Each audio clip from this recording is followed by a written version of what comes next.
everyone, welcome to Womanity Africa on TOS TV network, where we discuss women-related issues. On this episode, we'll be talking about sex education and its impact on young girls. I am Fawcett Bello. In most African countries, particularly Nigeria, sex and sexuality issues are mostly not talked about and considered forbidden. In Nigeria, there is an increasing concern on high rates of adolescent pregnancies and spread of sexually transmitted diseases and infections. In fact, the fertility rate of 106 births per 1,000 Nigerian women aged 15 to 19 is one of the highest in the world. Now the question is, does sex education have the great potential to prevent and reduce the risks, health conditions and disabilities linked to adolescent sexual behavior, or does it promote early sexual activities among adolescent girls in Nigeria? Growing up, sex education, I would say, to me, is the best key that I've had so far. Because that is what has kept me going on as a lady. So back then in school, we are somehow afraid at first. We are all afraid because getting to know that in school we don't go into biology class because of all those aspects, trying to escape all those aspects. But so when that sex education came, that was when I realized that, oh, so I've been missing a lot as a girl growing up.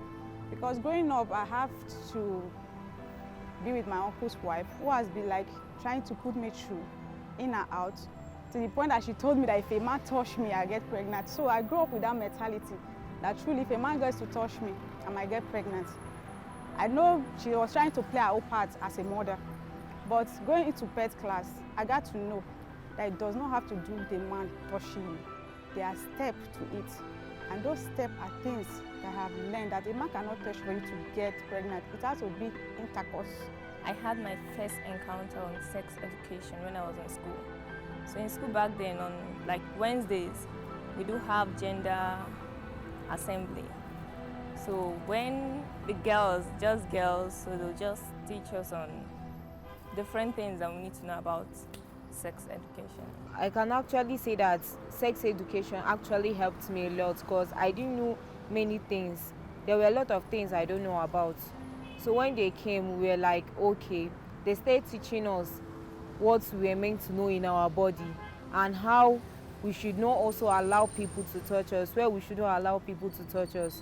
That was when I got to know that, okay, actually there's something like sex, and then there is a stage I'll reach before I can actually have sex. So that was when I got to know about menstruation also, and ovulation and all that. Sex education is something I done the year when I did small. Like if let's say I kind 9 or be 10 years, my sister fathers they always talk on, like my bigger cousins they always talk about sex. They say, so if you do anyhow you will get picking more. So better they careful, may no go carry belle come. So they don't talk and say if you see man, run, when man come, japa. You don't they tell you say you like your body, run. So all those kinds of things don't make me say, anytime man don't misbehave, I go cut on corner. Sex education, I think sex education is important because whether you like it or not as a parent, your kids they will still get to know about it, they still get to know about it. So I think it's better you let them know through you rather than learning it outside from strangers, people they don't know, or someone trying to take advantage of them. It's better you tell them what actually the opposite sex is allowed to do and is not allowed to do to them. Just allow them to know what. It is very necessary. Make they even carry on the entire school, the entire community, they tell children them. Because most people now they abuse. Even from when they small, they don't start to touch their body. So it's very important to make you tell these children about this whole stuff. Maybe because they don't say, Maka don't go to one. Show myself before you go to one. So maybe they take time to understand, say, you know, because you don't get breast, you don't get, that means you don't ripe. If you get everything, that means you don't ripe. Your head too gets ripe. So I would like to say government should bring in this into our society again, because our girls are going astray. I see a lot of young girls getting pregnant because why? They have not been taught of these things again in school as they used to do those days. So I think government should work on it. pet class, sex education is the best key. Now that we've heard the experiences of some women, here in the studio is Mrs. Margaret Udo, founder, Youth Reformation and Awareness Center, and founder of Women of Great Minds, with whom we'll share more knowledge on the topic of discussion. You're welcome to the studio, ma. Thank you, my dear. All right, ma. So can you briefly explain to us what sex education is? Sex education, if I'll read from this, my book, I've written a lot on sex education in about 5 of my books. Okay. This one is a female diary. And it has really explained it well here, that sex education is a high-quality teaching and learning about a broad variety of topics related to sex and sexuality, exploring values and beliefs about those topics and gaining the skills that can be used to navigate relationships and manage own sexual health. That's just it. It's not what people think. It's just a way to enlighten people or to enlighten self on aspects of sexuality. The sexual organs, their roles, and when they are ready to be used, and then the reality of what happens in case of abuse, and how to curtail abuse and other disadvantages that are connected with the sexual organs and sexuality in general. Okay, so what would you say are the importance of sex education? Sex education is very important. It's a part of upbringing or parenting that must take place to children, because sexual behavior is a very important behavior. It has to do with procreation, and is one of the most important behaviors of man. So it must be taught to children. Okay, so who do you think should teach this to children? Do you think it should be left to the schools or the parents or guidance? It should take place in schools and at home. Oh. Home more. Oh, why home more?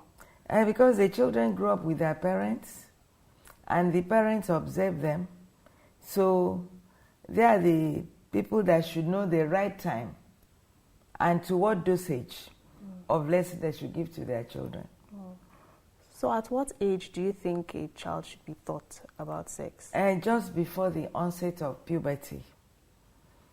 Okay, yeah. That is, puberty is the time that a child starts to be ready for procreation. In boys, there are signs like cracked voice, broad shoulders, enlargement of the reproductive organ, pubic hairs, and others. In women or girls, you have the increase of a broadening of the hip, growth of breasts, and eventually menstruation. So before the onset, this must be done. Okay, so recently the federal government directed that sex education should be removed, should be deleted from schools' curriculum.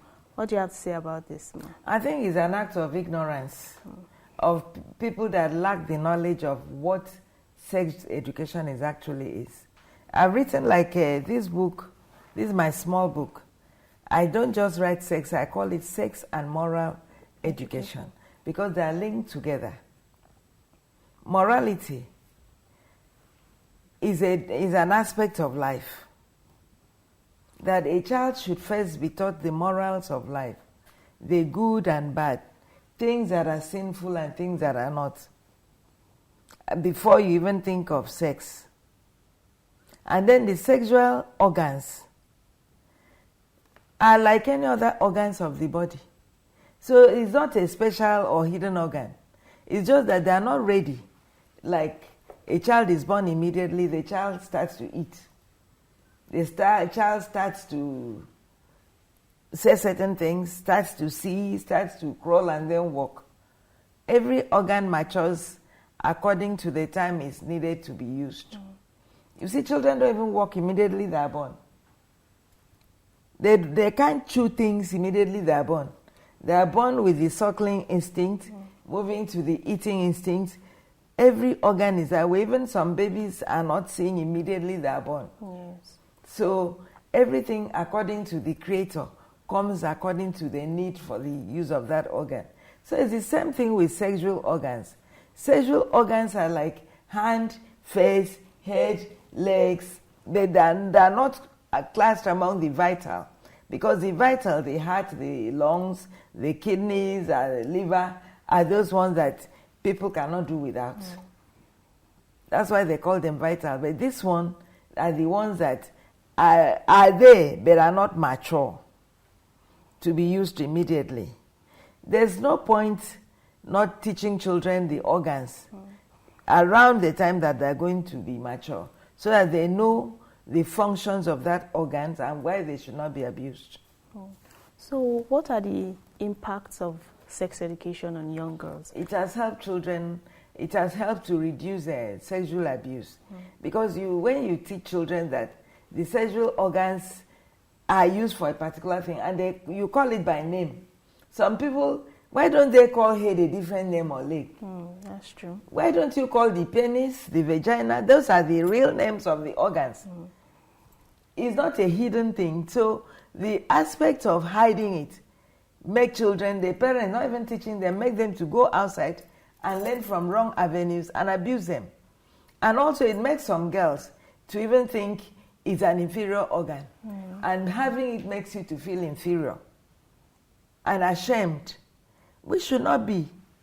So you should know that it's your organ and it's for a particular purpose at a particular time. And it's not for boys or men to use it and abuse. That pride, that confidence that is used, that everybody should use in the upbringing of the girl child, should also go with sexual organ. It's a special organ. It's an organ not to be abused. It's an organ that is used for a particular thing, that is an organ that will be used to create women and God take part in creation together. It's a very special organ. So that should be taught to children.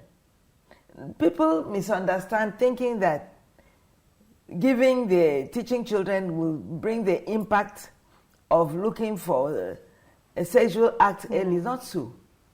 It's for them to understand the organ and even be confident of themselves and know that it's not an organ to be abused. What advice do you have to give to parents, especially since you said it should be more from the parents? What advice can you give to parents? To open up, to tell the children the truth, so they don't go out to learn from wrong avenues, and not to shut their children down. When they want to tell them something, they shout at them. No. Like some people say, don't look at somebody in the face. No. Let your girls be bold. Look at somebody, or being bold does not open you to anything. Then ask them questions. When you expect certain things, you don't see it. Like if the child is old enough to menstruate and things, you find out. Don't shut them down. Be friendly with them. That's why I wrote this book, The Female Diary. This book has everything about a girl child, from the time pre-menses to menopause. Because some people hide certain facts from the children. They were saying the book is very detailed. I said, no. Let the woman understand herself so she can't be abused. So I am a fan of sex education and proper upbringing of children. I've written about 7 books on upbringing. Thank you very much for joining us on the show today. You're welcome.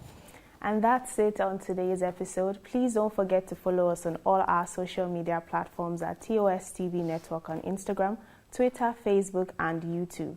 Our website is www.tostvnetwork.com. Till we come your way again next week, I am Fausat Bello.